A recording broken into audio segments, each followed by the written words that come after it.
थाना कोतवाली क्षेत्र में अज्ञात कारणों के चलते एक प्राइवेट बस के पिछले हिस्से में आग लगी है।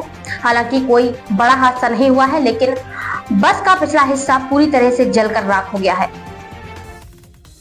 सबसे पहले इन तस्वीरों को देखिए। यह तस्वीरें ईशा नदी पुल के पास की तस्वीरें हैं। यहाँ प्राइवेट बस के पिछले हिस्से में बुरी तरह आग लगी है और अगले हिस्से पर सेहल लिखा हुआ है। इस बस में अज्ञात कारणों के चलते पहले छोटी चिंगारी छूटी और उसके बाद इस चिंगारी ने रौद्र रूप ले लिया और बस के पिछले हिस्से को पूरी तरीके से जलाकर राख कर दिया।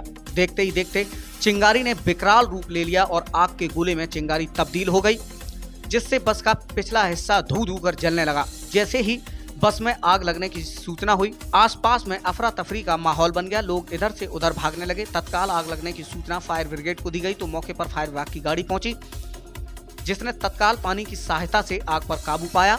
यहां मौजूद प्रत्यक्षदर्शियों ने घटना के बारे में विस्तृत रूप से जानकारी दी। वहीं मौके पर पहुंचे chief fire officer Yadunath Singh ने घटना को लेकर क्या कुछ कहा, अब जरा यह भी सुनिए। प्राइवेट बस में आग लगी, क्या कारण रहा? ऐसा इसमें आग लगने का कारण तो पिछले हिस्से से जो कोई आग लगने का कोई चांस बनता नहीं, क्योंकि पीछे जो है वो क्या कहना चाहिए उसे वेस्टेज पड़ा हुआ था गार्बेज, तो संभवतः उसी से कहीं से चिंगारी से आग लगी है, क्योंकि बस के पिछले हिस्से ही नुकसान हुआ है। किस्मत अच्छी ये रही है कि बस मालिक का मान लीजिए या हमारी मान लीजिए, क्योंकि व्हीकल हमारा दूसरी फायर इंसिडेंट पे दन्नाहार क्षेत्र में गेहूं की आग पे जा रहा था। उसी ने इमीडिएटली देखा कि फायर बस में है तो तुरंत उन्होंने फायर फाइटिंग शुरू कर दी। मैं दूसरी सूचना प्राप्त हुई अटेंड, तो हम दूसरा टर्न आउट के लिए दूसरी व्हीकल लेके आए। तब तक जो है आग को हमारे जवानों ने अथक प्रयास करके कम्प्लीटली बुझा दिया है। आप मान लीजिए कि मुश्किल से 15% नुकसान हुआ होगा, बस में 80-85% सेव कर लिया गया केवल फायर सर्विस यूनिट की वजह से। सर ये कौन से रूट की बस है?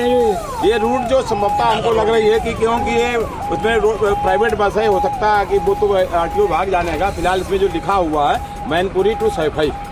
सर आपको सूचना किसने दी? हमें इसकी सूचना हमको मिली है जब तक हमारी पहले जो एक फायर टेंडर जा रहा था दन्नाहार क्षेत्र में फायर फाइटिंग करने के लिए, तो उसने देखा कि बस में आग लगी हुई है तो उन्होंने तुरंत फायर फाइटिंग शुरू कर दी। इसकी सूचना जो हमारे पास प्राप्त हुई तो मैं दूसरा टेंडर लेके आया हूँ। तब तक पूर्व से हमारा टेंडर काम कर रहा था फायर पे, उसी की बदौलत लगभग 85% हमने बस को बचा लिया।